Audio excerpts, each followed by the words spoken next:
امام جعفر صادق رضی اللہ تعالیٰ عنہ اور ایک دہریہ ملا۔ ایک ملا خدا کے وجود سے انکار کرتا تھا۔ حضرت امام جعفر صادق رضی اللہ تعالیٰ عنہ نے ان سے فرمایا، تم بہت بڑے جہاز ران ہو، یہ تو بتاؤ کبھی سمندری طوفان سے تمہارا پالا پڑا؟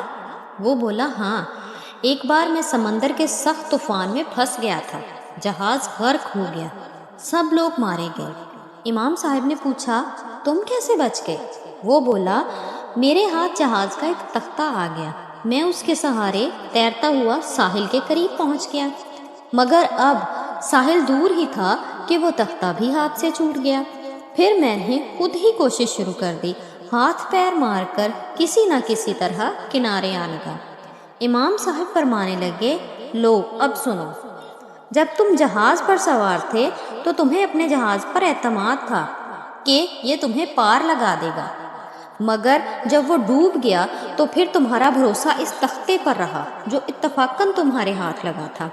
جب وہ بھی تمہارے ہاتھ سے چھوٹ گیا تو اب سوچ کر بتاؤ کہ اس وقت بے سہارا اور بے چارگی کے عالم میں بھی کیا تمہیں کوئی امید تھی کہ اب بھی کوئی بچانا چاہے تو میں بچ سکتا ہوں؟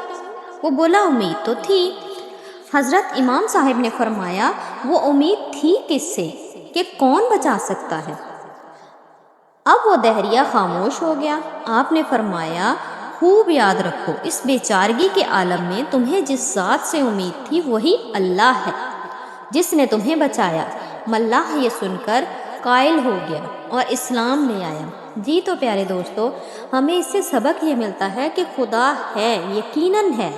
مصیبت کے وقت میں غیر اختیاری طور پر بھی خدا کی طرف ہی خیال جاتا ہے، گویا خدا کی ہستی کا اقرار فطری چیز ہے۔